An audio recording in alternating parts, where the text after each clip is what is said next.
HTML में जो CSS होता है उसे कैसे कैसे हम यूज कर सकते हैं इसके बारे में एक बार देखते हैं। फाइन।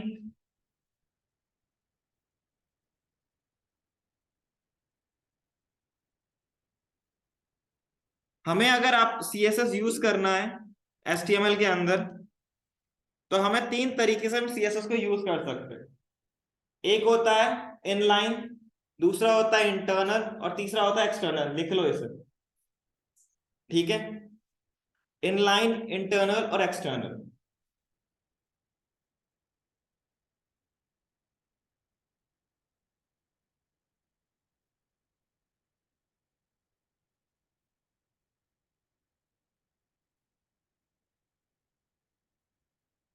सबसे पहले इनलाइन के बारे में देखते हैं। ठीक है, हमने जो अभी तक किया था, मैंने पैराग्राफ टैग लिया, लॉरेप्सम लिखा था, उसमें कुछ वैल्यू लिख दी थी मैंने उसमें, और यहां पे जाऊंगा, इसको मैं छोटा कर देता हूं। यहां पे मैं स्टाइल एट्रीब्यूट लिखता था। ठीक है ना, स्टाइल एट्रीब्यूट में जो भी मैं कलर लिखता था, और मैंने रेड लिखा है यहाँ पे, लेट्स से। ठीक है, तो इस केस में जो आप CSS लिख रहे हो, इसे इनलाइन CSS कहते हैं। ठीक है ना, अभी तक जो भी आप काम कर रहे थे वो इनलाइन CSS ही काम कर रहे थे। ठीक है, इसमें कोई डाउट, किसी को कुछ पूछना हो?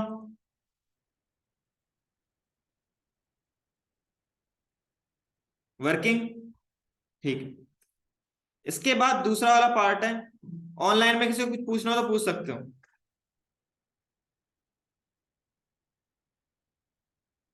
ठीक। एक होता है आपका इंटरनल। इंटरनल में क्या होता है, आप लेट्स से मैं कोई एक पी पैराग्राफ है आपके पास और लॉरेप्सम लिख रहा हूं, तो यहां पे मुझे इसमें यहां पे जाके स्टाइल लिखने की जरूरत नहीं है, क्योंकि होता क्या है, और यहाँ पे बैड प्रैक्टिस मानी जाती है कि आप डायरेक्ट जाके स्टाइल लिखते हो। फ्यूचर में हो सकता है रेस्पॉन्सिव बना रहे हो, कुछ भी कर रहे हो, तो वहां पे आपका ये काम नहीं करेगा। ठीक है ना, तो इसीलिए बैड बैड प्रैक्टिस मानी जाती है कि आप स्टाइल को पैराग्राफ के मतलब जो भी टैग के साथ यूज कर रहे हो। हाँ, कहीं पे आपके पास जल्दी काम करना, वो बात अलग है, आपको दिखाना करके, तब आप कर सकते हो इनलाइन। बट रिकमेंड ये माना जाता है या तो इंटरनल यूज करो या तो एक्सटर्नल यूज करो। इंटरनल में क्या होता है, आपके पास पैराग्राफ है, मैं यहाँ पे क्या करता हूँ, एक स्टाइल टैग होता है आपके पास, और इसको हम यूज करते हैं हेड के अंदर। ऐसा कुछ नहीं है कि आप कहीं पे भी यूज नहीं कर सकते। इसको यूज करना है तो आप बॉडी के अंदर भी यूज कर सकते हो, बट जो रिकमेंड माना जाता है, जो रिकमेंडेशन होती है, वो हेड के अंदर मानी जाती है। क्यों? जब आपका टॉप टू बॉटम आता है, एक के बाद एक एक लाइन आती है, ठीक है ना, पार्स होता है, तो स्टाइल ऊपर लिखने से फायदा ये है, ऊपर लिखने से फायदा ये है कि भाई मुझे नीचे दिक्कत नहीं आएगी, है ना। यहाँ पे लोड हो चुका होगा, और उसके बाद यहाँ पे अगर ये जैसे ही आपका बॉडी ये वाला आएगा, तो ऑटोमेटिकली उसको स्टाइलिंग मिल जाएगी। ठीक है। हेलो। अगर आपको इसको CSS के थ्रू चेंज करना है इंटरनली, तो आपको यहाँ पे स्टाइल एट टैग यूज करना पड़ेगा, पहला केस। दूसरा केस, इसको मुझे यूज करना है तो मुझे करने के तीन तरीके हैं। अब मैं एक ही तरीका बता रहा हूं, वो है टैग वाइज। ठीक है ना, यहाँ पे मैं लिखूंगा टैग का नाम, जो भी टैग होगा, P टैग है तो P, अगर H1 होगा तो मैं H1 लिखूंगा, जो भी टैग का नाम होगा। ठीक है, ओपनिंग क्लोजिंग यहाँ पे नहीं करूंगा। ठीक है, मैंने लिखा P। उसके बाद यहाँ पे क्या करूंगा, P लिखने के बाद यहाँ पे कर्ली ब्रेसेस ओपन करूंगा, और उसके अंदर जो भी स्टाइलिंग है वो लिखूंगा। ठीक है, तो ये आपका कलर। अब इसको देखेंगे, तो यहाँ पे आपको, सॉरी उसमें मैंने टी टैग लिखा तो है, हाँ, तो आपको कलर मिल जाएगा। ये होता है इंटरनल। इसका फायदा क्या है, फ्यूचर में आप रेस्पॉन्सिव वेबसाइट बना रहे हो, तो यहाँ पे आप इजीली काम कर सकते हो जब मीडिया क्वेरी लगाओगे। मीडिया क्वेरी इस पे नहीं लगा सकते, यहाँ पे स्टाइल पे जाके दिक्कत ये आ जाती है। इनलाइन में आप डायरेक्टली जाके स्टाइल एट्रीब्यूट यूज करोगे और डायरेक्ट कलर लिख लिया आपने, बट इन फ्यूचर हो सकता है कि आप जब वेबसाइट रेस्पॉन्सिव बना रहे हो उस टाइम पे अभी आप रेड लिख रहे हो, बाद में आप इस पे ग्रीन भी लिख सकते हो। जैसे जैसे साइज आपका छोटा होता जाएगा आप उस पे काम कर सकते हो इजीली। बट यहाँ पे आप अगर आपने स्टाइल एट्रीब्यूट में डायरेक्ट लिख दिया तो यहाँ पे पूरा जब भी आप काम करोगे रेड का रेड ही रहेगा, कभी ग्रीन नहीं होने वाला। अभी रेड आपका है, कल को आप हाइट विड्थ भी सेट करते हो, लेट्स से आपकी कोई डेस्कटॉप वेबसाइट देखोगे, जब उसे छोटा छोटा करते चले जाओगे तो उसके जो लेआउट्स होते हैं वो शिफ्ट हो जाते हैं, है ना, पहले एक साथ आते लाइन, वो नीचे हो जाते हैं ये। और कहीं पे आपने नेविगेशन देखा होगा तो बाद में एक छोटा सा बटन आ जाता है, बटन में क्लिक करने के बाद आपको एक ड्रॉप डाउन दिख जाता है, एक अलग स्लाइडर ओपन हो जाता है। वो सारी चीजें आप किससे कर सकते हो, इससे सीएसएस के थ्रू कर सकते हो। जो क्लिक करने के बाद दिख रहा है वो जेएस से करते हो, बट जो नॉर्मल आपके पास जो शिफ्टिंग हो रही है वो सारा आपका सीएसएस से हो जाता है। इसीलिए रेकमेंड माना जाता है कि आप वैसे तो इंटरनल भी नहीं करना चाहिए, बट मैं बता रहा हूं अगर आपके पास आपका एक ही पेज है और आप नहीं चाहते कि एक्सटर्नल फाइल यूज करो तो आप इंटरनल यूज कर सकते हो। ठीक है, तो ये इंटरनल है। किसी को कुछ पूछना ऑनलाइन में ऑफलाइन में तो पूछ सकते हो।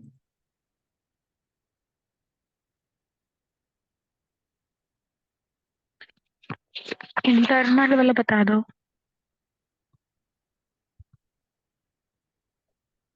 ठीक है, सर को सुनाई नहीं ये आपका पड़ता, इंटरनल चैट हो में गया। लिख दें। अब इसी के बाद एक आता है आपका एक्सटर्नल। एक्सटर्नल में क्या होता है, एक्सटर्नल में ये होता है कि आप क्या करोगे, आपके पास एक आगे कोई दूसरी जगह पे हो सकता है, या फिर आप अपने जो आप वेबसाइट बना रहे हो उसी में जाके एसेट्स नाम से सीएसएस के अंदर आप कोई सीएसएस फाइल यूज कर रहे हो, उसको इंक्लूड कर सकते हो। ठीक है ना, रन टाइम में लेट्स से मैं क्या करता हूँ, यहाँ पे एक सीएसएस नाम से बना स्टाइल डॉट सीएसएस नाम से मैंने एक फाइल बनाई, क्योंकि जब भी आप सीएसएस पे काम करोगे एक्सटर्नली तो आपको डॉट सीएसएस नाम की फाइल बनानी पड़ेगी। ठीक है ना, उसके बाद यहाँ पे मैं लिखता हूँ पी, जो काम मैं वहां पे कर रहा था इंटरनली वो एग्जैक्टली मैं यहीं पे वो भी करूंगा, वही करूंगा, उसके अलावा और कुछ नहीं करूंगा। ठीक है, बट फर्क ये है, ये मैं बाहर लिख रहा हूँ, एचटीएमएल के कोड के बाहर लिख रहा हूँ। ठीक है, मैंने यहाँ पे कलर लिखा ग्रीन। ठीक है, अब यहाँ पे यहाँ पे मुझे इसे इंक्लूड करना है, तो इंक्लूड करने के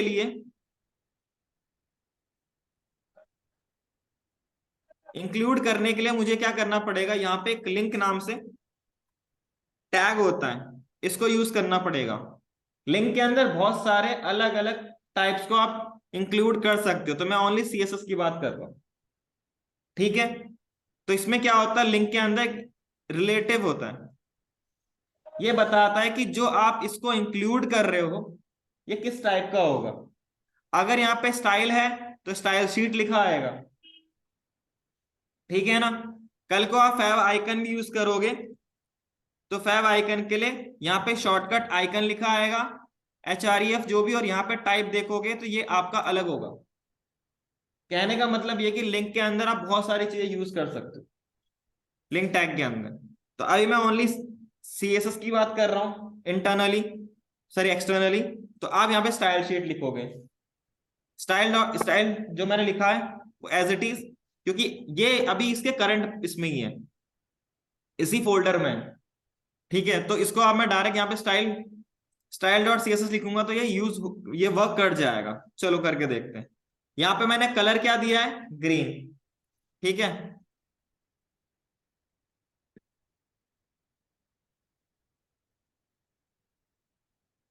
ओके, मैं यहाँ पे इसे ओपन कर लेता हूँ, कंट्रोल जेड से एक्स्ट्रा यहाँ पे लिख देता हूँ, टी टैग और लॉर्ड एप्स, ग्रीन आ गया। अब क्या हो रहा है, ये बाहर से आप उसको यूज कर रहे हो, अलग फाइल है आपके पास, मैं यहाँ पे इसको ब्लू लिख देता हूं, ब्लू है, कूल।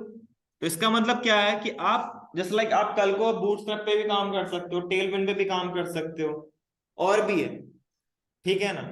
सीएसएस आप किसी दूसरी वेबसाइट से अपने लिए इंक्लूड कर रहे हो, क्योंकि अगर आप बूटस्ट्रैप को देखोगे, ठीक है, आपने बूटस्ट्रैप देख लिया, आपने टेलविंड को यूज करोगे, ये क्या है, थर्ड पार्टी है।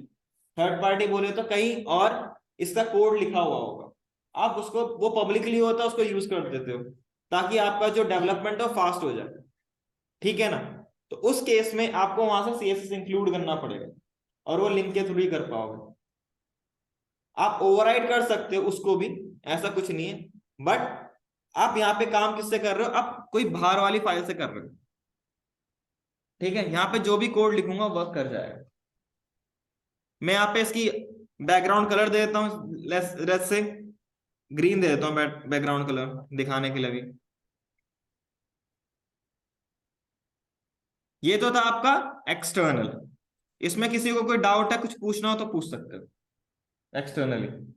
बस आपको यहाँ पे जो काम आप यहाँ पे कर रहे थे, इसके अंदर जो कर रहे थे, वही चीज आपको एक फाइल बनानी है .css नाम से, और यहाँ पे पेस्ट कर दो देखने के लिए।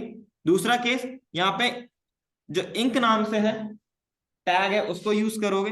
दूसरा चीज, ये भाई क्लोज नहीं होता, ठीक है, ओके।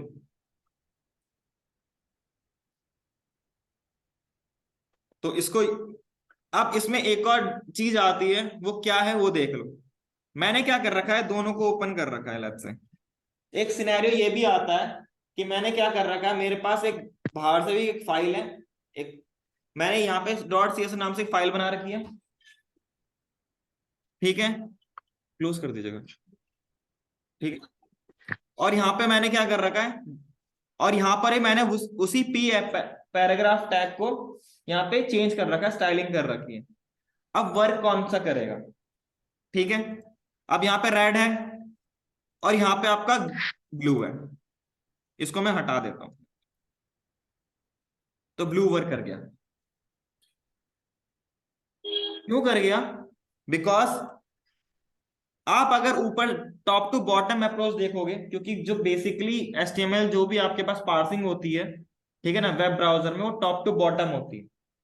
तो टॉप टू बॉटम में आओगे तो सबसे पहले स्टाइल एट्रीब्यूट मिला इसे, सॉरी टैग मिला, उसके अंदर पी था, उसने बोला कलर क्या है, रेड होना चाहिए, तो पहले कलर रेड हुआ होगा। उसके बाद जब आप इसको इंक्लूड करते हो तो इसका कोड यहाँ पे आके यहाँ यहाँ आ जाता है,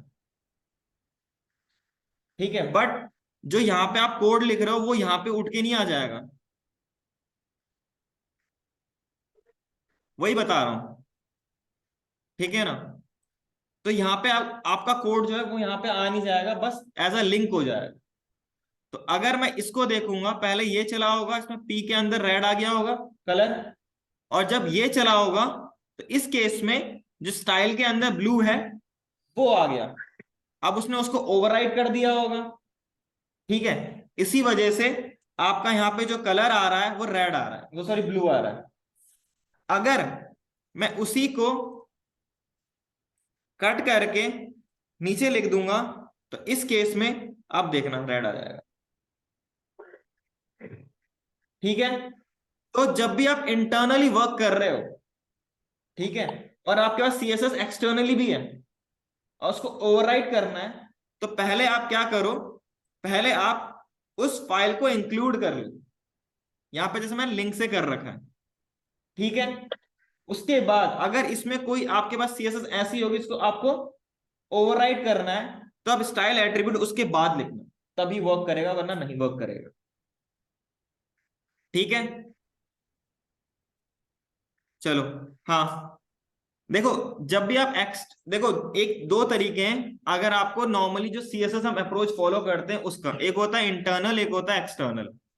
एक्सटर्नल में क्या होता है कि आपके पास कहीं और फाइल रखी हुई होती है, ठीक है ना, उसका हमें पाथ देना पड़ता है, जो हमने एंकर टैग में किया था पाथ, वही चीज यहां पर होती, ठीक है। तो यहां वो कोड उठ के ऐसे इस पे आ जाएगा, HTML पे दिख जाएगा, ऐसे उठ के पूरा नहीं दिखेगा आपको, फाइल का पाथ दिख जाएगा आपको, ठीक है। और जो यहाँ पे आप कोड लिखोगे वही वर्क कर जाएगा। मतलब एज अ, यहाँ पे आपने इंटरनल था तो आपका डायरेक्ट वर्क कर गया, अब उसके बाद आपने यहाँ पे रख दिया। तो इससे क्या रहेगा कि कल को अगर आपको चेंजेस करने होंगे कहीं पर भी तो आप डॉट सीएसएस फाइल में चेंज कर सकते हो, इससे सेपरेट हो जाता है। आप यहाँ पे एचटीएमएल कोड लिखोगे, लेट्स से अभी तो आपके पास नॉर्मल 3-4 लाइन का कोड है, फ्यूचर में हो सकता है लाखों लाइन का कोड, हजारों लाइन का कोड होता है। तो उस केस में भाई ये जो एचटीएमएल का कोड, क्योंकि आप एचटीएमएल कोड का एचटीएमएल भी तो लिखोगे यहाँ पे, और भाई कोड बहुत लेंथी हो जाएगा, डिबगिंग दिक्कत हो जाती है। ठीक है, उसी चीज को ओवरकम करने के लिए हम बाहर एक्सटर्नल लिखते हैं। किसी को कोई डाउट कुछ पूछना हो एक्सटर्नल से रिलेटेड तो?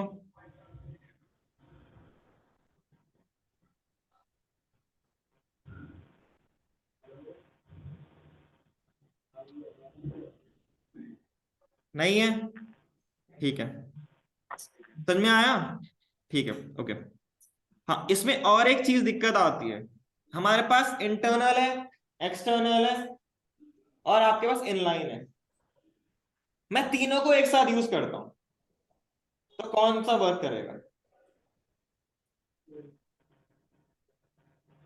हाँ बिल्कुल इनलाइन करेगा, क्योंकि कारण क्या है कि जो टैग के अंदर आप दोगे, स्टाइल एट्रीब्यूट लिख के दोगे, वो उसकी प्रायोरिटी सबसे हाई होती है, उसके बाद होती है इंटरनल की। इंटरनल की तब होगी जब आप लिंक को इंटरनल जो आप स्टाइल टैग लिख रहे हो उसके ऊपर लिखोगे, अगर उसके नीचे लिखोगे तो एक्सटर्नल की प्रायोरिटी ज्यादा हो जाएगी उसके अकॉर्डिंग। ठीक है ना? और तीसरा एक और चीज आता है, जब आप इंक्लूड करते हो तो यहाँ पे अगर मैं इसे लेफ्ट से नहीं लिखता, एक्चुअल में लिखने से क्या होता है पहले इसको देख लेते हैं। जब कभी भी आप इसे लिखते हो ना, तो यहां जाके नेटवर्क टैब में जाके देखना,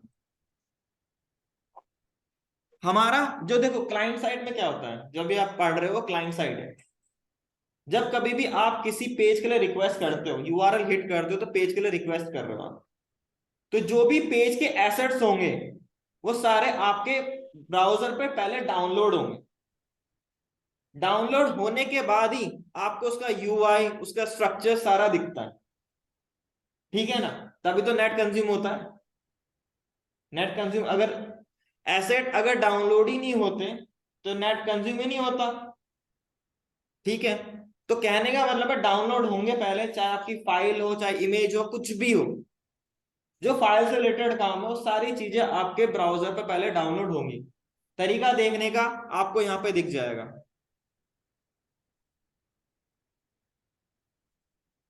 ये जो आपको दिख रहा है ना, यहाँ पे एक HTML फाइल है और यहाँ पे CSS फाइल है, तीसरे को भूल जाओ, तीसरा वेब सॉकेट का है।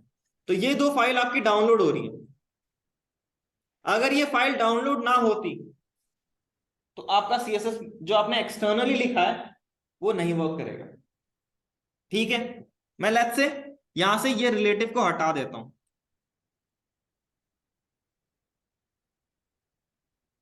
डाउनलोड ही नहीं हुआ, कलर क्या हो गया, रेड हो गया, जो कि मैंने किस में दे रखा था, इसमें। इसको भी हटा देते देखने के लिए। ठीक है ना? तो रिलेटिव को लिखना इंपॉर्टेंट है, इसमें रिलेटिव को लिखना इंपॉर्टेंट है, नहीं लिखोगे तो डाउनलोड नहीं होगा, आपका CSS वर्क नहीं करेगा।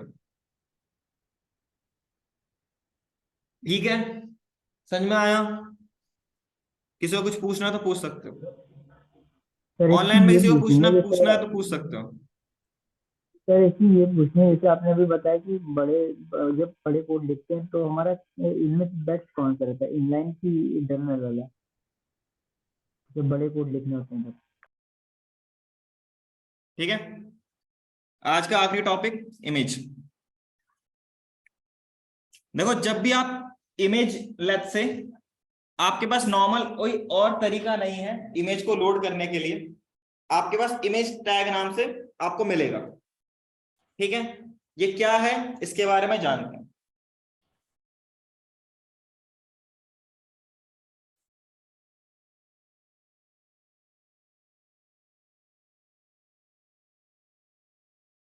रिकॉर्डिंग, ठीक है।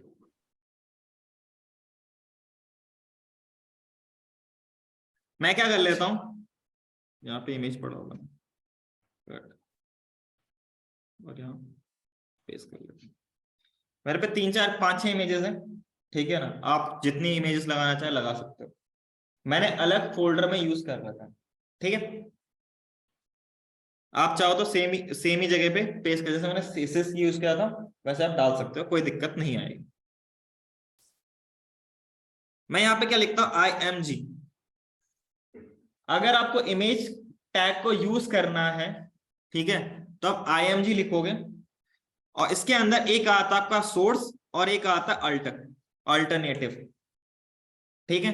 सोर्स में क्या होता है, जैसे हमने HREF में लिंक शेयर किया था, ठीक है, ऐसे ही आपके पास यहाँ पे आप जो इमेज का पाथ होगा, ठीक है ना, वो शेयर करोगे। लेट्स से मैंने यहां लिखा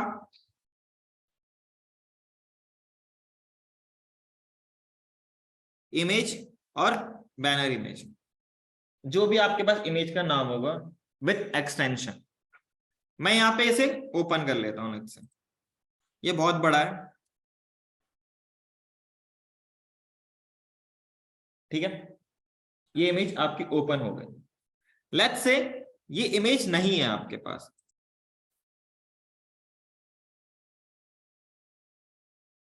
आपको यहां पे कुछ नहीं मिलेगा आउटपुट, ठीक है। अगर आप यहां पे अगर आउटपुट नहीं मिल रहा, ठीक है, तो यहां पे मैं यहां पे क्या लिख देता हूं, इमेज का नाम इमेज लिख देता हूं लेट्स से, तो आपको यहां पे क्या दिख जाएगा, वो अल्ट में जो भी लिखा होगा आपने वो यहां पे शो हो जाएगा, ठीक है।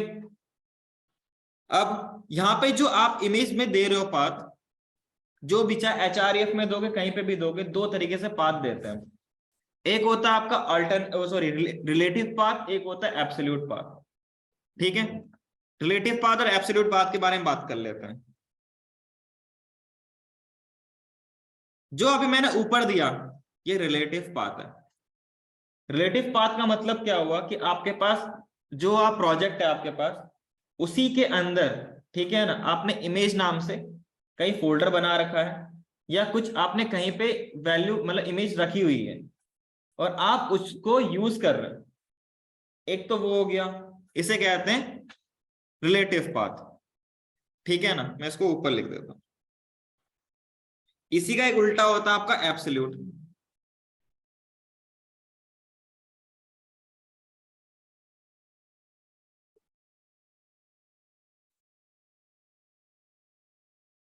मैं क्या करता हूं, कोई इमेज ढूंढता हूं,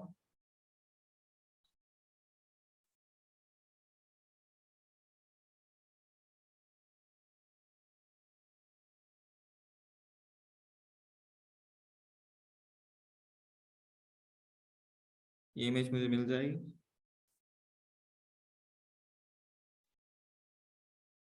सॉरी नहीं है इमेज,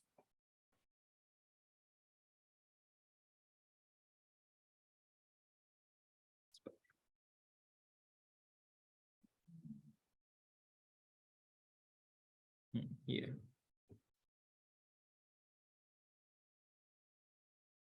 आपको मिल गया। इसमें मैंने क्या किया, पूरा उसका डोमेन के साथ और उसका जहां पे उसने डेटा रखा होगा, इमेज रखा होगा, पूरा पाथ दे दिया। इसे कहते हैं एब्सोल्यूट पाथ। ये काम आप वहां पे भी HREF में भी कर सकते हो, ठीक है ना। ऐसा कुछ नहीं, वहां पे जहां पे भी लिंक की बात आएगी, ये भी लिंक ही है आपका, जहां पे लिंक की बात आएगी वहां पे आपके पास या तो रिलेटिव पाथ होगा या तो एब्सोल्यूट पाथ होगा, ठीक है। कुछ पूछना हो तो पूछ सकते हो। तो ये पता कैसे चलेगा कि रिलेटिव पार्ट है या नहीं चलेगा। absolute part है ये? हाँ, और जब आप SEO करवाओगे तो SEO वाला आपसे ये बोलेगा ऑल्ट के अंदर भी डालो वैल्यू। हम इस ऑल्ट के अंदर क्या डालते हैं, जस्ट लाइक प्रोडक्ट है, मैंने प्रोडक्ट का इमेज शो करवा रहा हूँ, लेट्स से प्रोडक्ट का इमेज नहीं मिला तो उस ऑल्ट के अंदर प्रोडक्ट का नेम डाल देते हैं। उससे ये रहता है फ्यूचर में अगर आप देख रहे हो तो उस प्रोडक्ट का इमेज नहीं है तो नेम तो आ जाएगा, एटलीस्ट दिख जाएगा, यहाँ पे इमेज होगा। इसीलिए रेफरेंस के तौर पर इसे अल्टरनेटिव कहा जाता है। किसी को कुछ पूछना है तो पूछ सकते हो, नहीं पूछना ठीक है। इसी के बाद एक और पॉइंट इसी में आता है। अभी क्या हो रहा है कि अभी जो इमेज की हाइट विड्थ है वो आप नॉर्मली बहुत जितनी उसकी एक्चुअल है उतनी आपको दिख रही है। अगर उसका पिक्सल बड़ा है, ठीक है, रेजोल्यूशन बड़ा है तो रेजोल्यूशन बहुत बड़ा आ जा रहा है। मैं उसे छोटा बड़ा भी कर सकता हूं with the help of height and width attribute, और वो किसमें है, इमेज के अंदर है। हाइट लिखा मैंने 200 पिक्सल्स, यहां पिक्सल लिखने की जरूरत नहीं पड़ती, ठीक है। मैं यहां पे 100 भी लिख सकता हूं, ठीक है, कूल। और इसी के साथ साथ मैं विड्थ भी सेट कर सकता हूं। यहां भी जो भी दूंगा मैं वो पिक्सल में ही जाता है, ठीक है। मैं 200 बाय 200 दे देता हूं तो ये स्क्वायर बन जाएगा, ठीक है। तो इसके अंदर आप हाइट और विड्थ भी सेट कर सकते हो।